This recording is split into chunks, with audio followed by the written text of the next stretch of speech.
أعوذ بالله من الشيطان الرجيم. بسم الله الرحمن الرحيم. الحمد لله الذي أنزل على عبده الكتاب ولم يجعل له عوجا قيما لينذر بأسا شديدا من لدنه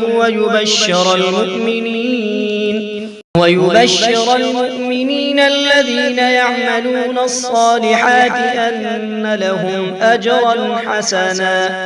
ماكثين فيه أبدا وينذر الذين قالوا اتخذ الله ولدا ما لهم به من علم ولا لآبائهم كبرت كلمة تخرج من أفواههم إن يقولون إلا كذبا فلعلك باخع نفسك على آثارهم إن لم يؤمنوا بهذا الحديث أسفا إنا جعلنا ما على الأرض زينة لها لنبلوهم أيهم أحسن عملا وإنا لجاعلون ما عليها صعيدا جرزا أم حسبت أن أصحاب الكهف والرقيم كانوا من آياتنا عجبا إذ أوى الفتية إلى الكهف فقالوا ربنا آتنا من لدنك رحمة وهيئ لنا من أمرنا رشدا فضربنا على آذانهم في الكهف سنين عددا ثم بعثناهم لنعلم أي الحزبين أحصى لما لبثوا أمدا نحن نقص عليك نبأهم بالحق إنهم فتية آمنوا بربهم وزدناهم هدى وربطنا على قلوبهم إذ قاموا فقالوا ربنا رب السماوات والأرض لن ندعو من دونه إلها لقد قلنا إذا شططا هؤلاء قوم اتخذوا من دونه آلهة لولا يأتون عليهم بسلطان بين فمن أظلم ممن افترى على الله كذبا وإذ اعتزلتموهم وما يعبدون إلا الله فأووا إلى الكهف ينشر لكم ربكم من رحمته ويهيئ لكم من أمركم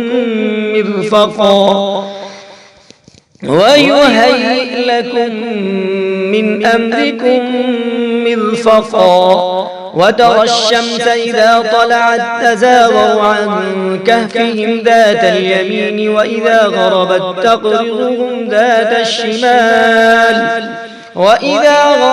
تقرضهم ذات الشمال وهم في فجوة منه ذلك من آيات الله من يهد الله فهو المهتد ومن يضلل فلن تجد له وليا مرشدا وتحسبهم أيقاظا وهم رقود ونقلبهم ذات اليمين وذات الشمال وكلبهم باسط ذراعيه بالوصيد لو اطلعت عليهم لوليت منهم فرارا ولملئت منهم رعبا وكذلك بعثناهم ليتساءلوا بينهم قال قائل منهم كم لبثتم قالوا لبثنا يوما أو بعض يوم قالوا ربكم أعلم بما لبثتم فابعثوا أحدكم بورقكم هذه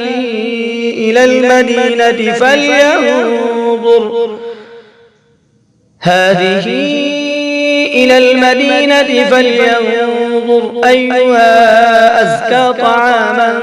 فليأتكم برزق منه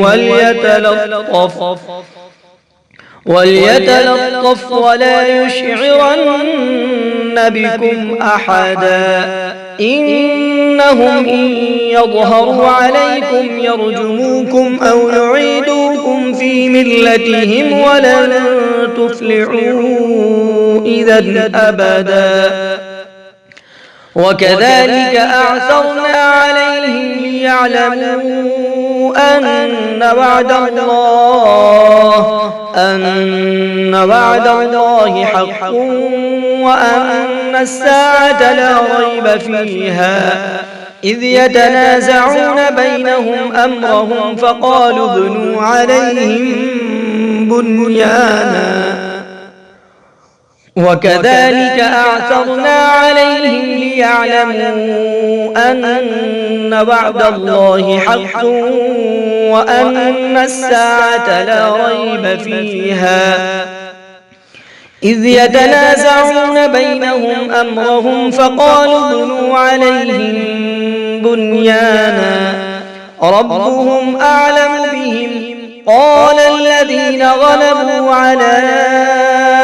أمرهم لنتخذن عليهم مسجدا سيقولون ثلاثة رابعهم كلبهم ويقولون خمسة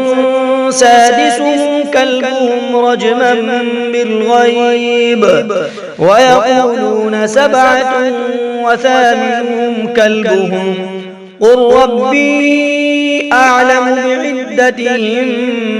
ما يعلمهم إلا قليل فلا تمار فيهم إلا مراء ظاهرا ولا تستفت فيهم منهم أحدا ولا تقولن لشيء إني فاعل ذلك غدا إلا أن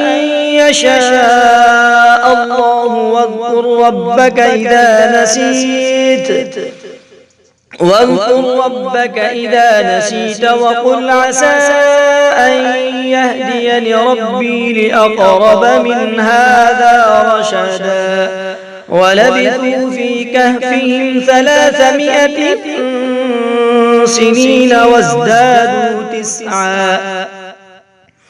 الله أعلم بما لبثوا له غيب السماوات والأرض أبصر به وأسمع ما لهم من دونه من ولي ولا يشرك في حكمه أحدا واتل ما أوحي إليك من كتاب ربك لا مبدل لكلماته ولن تجد من دونه ملتحدا واصبر نفسك مع الذين يدعون ربهم بالغداة والعشي يريدون وجهه ولا تعد عيناك عنهم تريد زينة الحياة الدنيا ولا تطع من أغفلنا قلبه عن ذكرنا واتبع هواه وكان أمره فرطا وقل الحق من ربكم فمن شاء فليؤمن ومن شاء فليكفر إنا أعتدنا للظالمين نارا أحاط بهم سرادقها وإن يستغيثوا يغاثوا بماء كالمهل يشوي الوجوه بئس الشراب وساءت مرتفقا إن الذين آمنوا وعملوا الصالحات إنا لا نضيع أجر من أحسن عملا أولئك لهم جنات عدن تجري من تحتهم الأنهار يحلون فيها من أساور من ذهب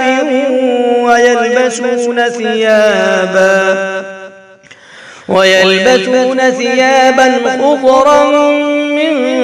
سندس وإستبرق متكئين فيها على الأرائك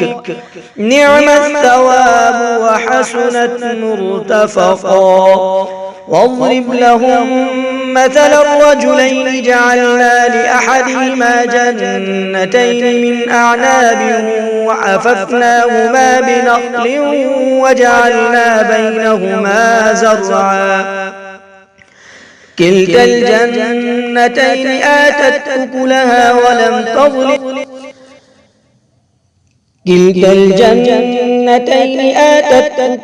ولم تظلم منه شيئا وفجرنا خلالهما نهرا وكان له ثمر فقال لصاحبه وهو يحاوره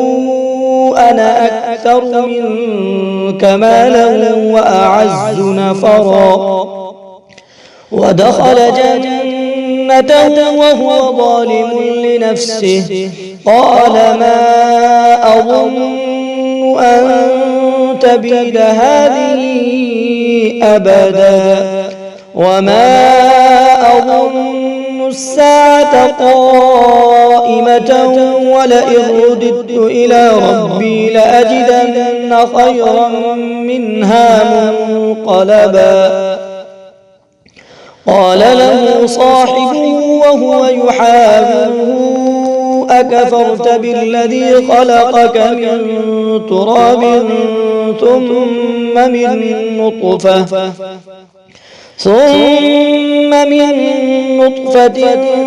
ثم سواك رجلا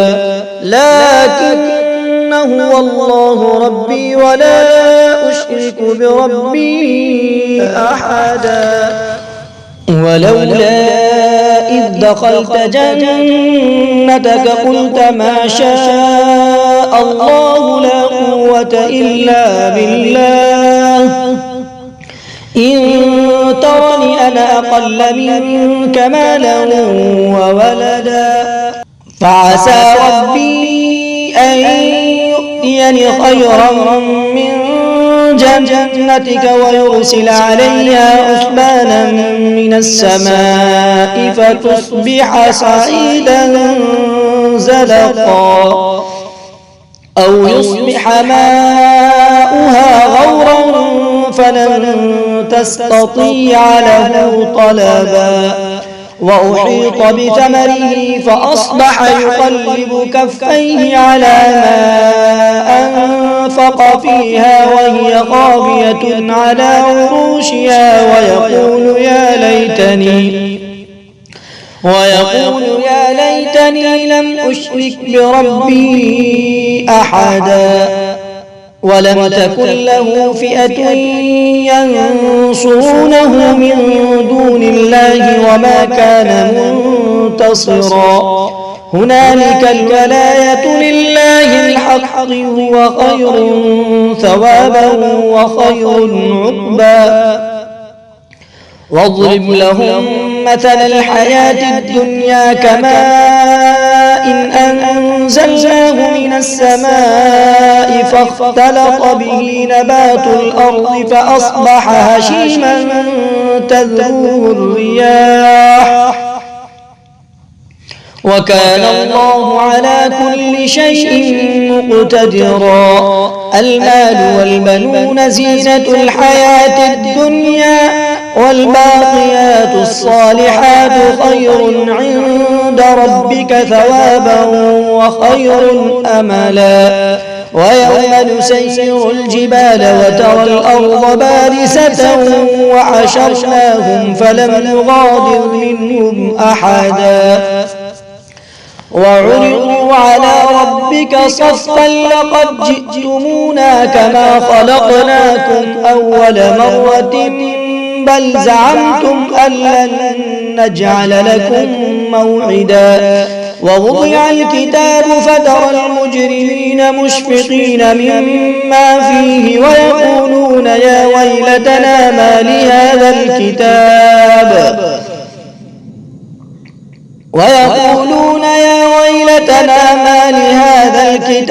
لا يغادر صغيرة ولا كبيرة إلا أحصاها ووجدوا ما عملوا حاضرا ولا يظلم ربك أحدا وإذ قلنا للملائكة اسجدوا لآدم فسجدوا إلا إبليس كان من الجن ففسق عن أمر ربه أفتتخذونه وذريته أولياء من دوني وهم لكم عدو بئس للظالمين بدلا ما أشهدتهم خلق السماوات والأرض ولا خلق أنفسهم وما كنت متخذ المضلين عضدا ويوم يقول نادوا شركائي الذين زعمتم فدعوهم فلم يستجيبوا لهم وجعلنا بينهم موبقا ورأى المجرمون النار فظنوا أنهم مواقعوها ولم يجدوا عنها مصرفا ولقد صرفنا في هذا القرآن للناس من كل مثل وكان الإنسان أكثر شيء جدلا وما منع الناس أن يؤمنوا إذ جاءهم الهدى ويستغفروا ربهم إلا أن تأتيهم سنة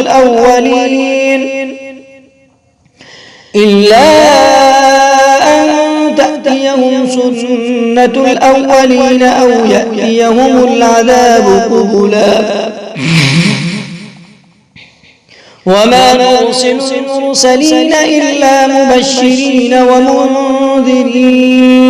ويجادل الذين كفروا بالباطل ليدحضوا به الحق واتخذوا آياتي وما أنذروا هزوا ومن أظلم ممن ذكر بآيات ربه فأعرض عنها ونسي ما قدمت يداه إنا جعلنا على قلوبهم أكنة أن يفقهوه وفي آذانهم وقرا وإن تدعوهم إلى الهدى فلن يهتدوا إذا أبدا وربك الغفور ذو الرحمة لو يؤاخذهم بما كسبوا لعجل لهم العذاب بل لهم موعد لن يجدوا من دونه موئلا وتلك القرى أهلكناهم لما ظلموا وجعلنا لمهلكهم موعدا وإذ قال موسى لفتاه لا أبرح حتى أبلغ مجمع البحرين أو أمضي حقبا فلما بلغا مجمع بينهما نسيا حوتهما فاتخذ سبيله في البحر سربا فلما جاوزا قال لفتاه آتنا غداءنا لقد لقينا من سفرنا هذا نصبا قال أرأيت إذ أوينا إلى الصخرة فإني نسيت الحوت وما أنسانيه إلا الشيطان أن أذكره واتخذ سبيله في البحر عجبا قال ذلك ما كنا نبغي فارتدا على آثارهما قصصا فوجد عبدا من عبادنا آتيناه رحمة من عندنا وعلمناه من لدنا علما قال له موسى هل أتبعك على أن تعلمني مما علمت رشدا قال إنك لن تستطيع معي صبرا وكيف تصبر على ما لم تحط به خبرا قال ستجدني إن شاء الله صابرا ولا أعصي لك أمرا قال فإن اتبعتني فلا تسألني عن شيء حتى أحدث لك منه ذكرا فانطلقا حتى إذا ركبا في السفينة خرقها قال أخرقتها لتغرق أهلها لقد جئت شيئا إمرا قال ألم أقل إنك لن تستطيع معي صبرا قال لا تؤاخذني بما نسيت ولا ترهقني من أمري يسرا فانطلقا حتى إذا لقيا غلاما فقتله قال أقتلت نفسا زكية بغير نفس لقد جئت شيئا نكرا قال ألم أقل لك إنك لن تستطيع معي صبرا قال إن سألتك عن شيء بعدها فلا تصاحبني قد بلغت من لدني عذرا فانطلقا حتى إذا أتيا أهل قرية استطعما أهلها فأبوا أن يضيفوهما فوجدا فيها جدارا يريد أن ينقض فأقامه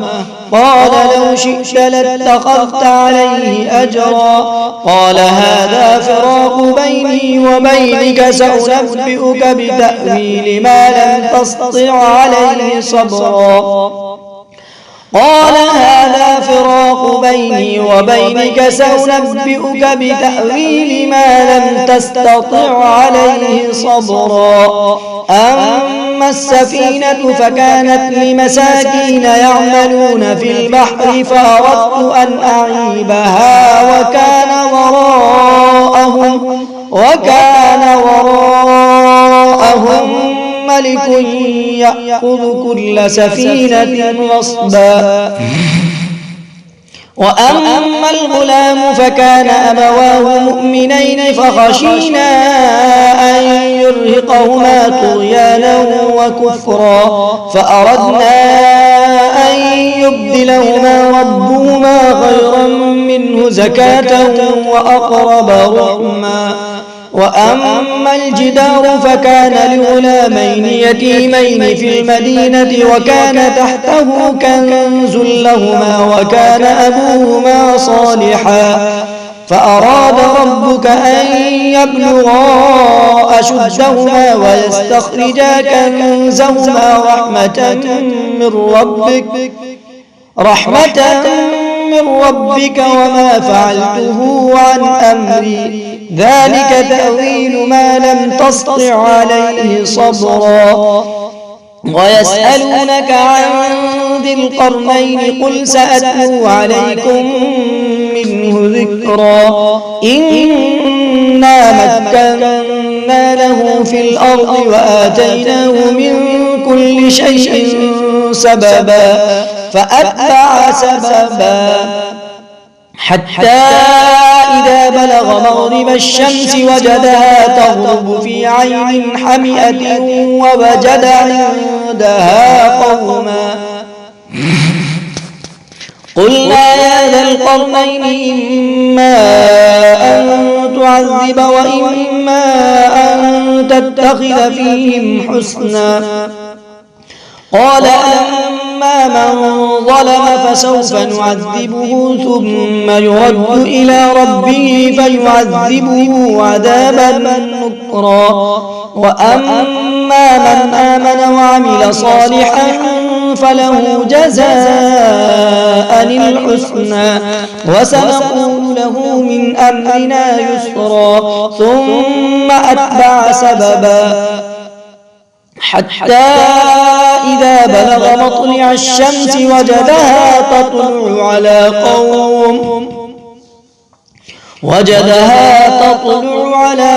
لم نجعل لهم من دونها سترا كذلك وقد أحطنا بما لديه خبرا ثم أتبع سببا حتى إذا بلغ بين السدين وجد من دونهما قوما لا يكادون يفقهون قولا قالوا يا ذا القرنين إن يأجوج ومأجوج مفسدون في الأرض فهل نجعل لك خرجا على أن تجعل بيننا وبينهم سدا قال ما مكنني فيه ربي خير فأعينوني بقوة أجعل بينكم وبينهم ردما آتوني زبر الحديد حتى إذا ساوى بين الصدفين قال انفخوا حتى إذا جعله نارا قال آتوني أفرغ عليه قطرا فما استطاعوا أن يظهروه وما استطاعوا له نقبا قال هذا رحمة من ربي فإذا جاء وعد ربي جعله دكاء وكان وعد ربي حقا وتركنا بعضهم يومئذ يموج في بعض ونفخ في الصور فجمعناهم جمعا وعرضنا جهنم يومئذ للكافرين عرضا الذين كانت أعينهم في غطاء عن ذكري وكانوا لا يستطيعون سمعا أفحسب الذين كفروا أن يتخذوا عبادي من دوني أولياء إنا أعتدنا جهنم للكافرين نزلا قل هل ننبئكم بالأخسرين أعمالا الذين ضل سعيهم في الحياة الدنيا وهم يحسبون أنهم يحسنون صنعا أولئك الذين كفروا بآيات ربهم ولقائه فحبطت أعمالهم فلا نقيم لهم يوم القيامة وزنا ذلك جزاؤهم جهنم بما كفروا واتخذوا آياتي ورسلي هزوا إن الذين آمنوا وعملوا الصالحات كانت لهم جنات الفردوس نزلا خالدين فيها لا يبغون عنها حولا قل لو كان البحر مدادا لكلمات ربي لنفد البحر قبل أن تنفد كلمات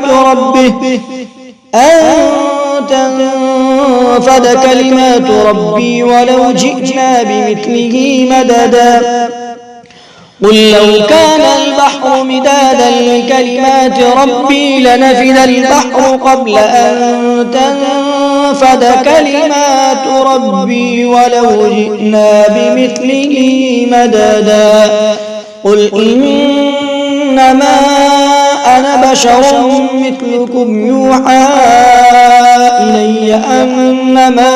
إلهكم إله واحد فمن كان يرجو لقاء ربه فليعمل عملا صالحا ولا يشرك بعبادة ربه أحدا.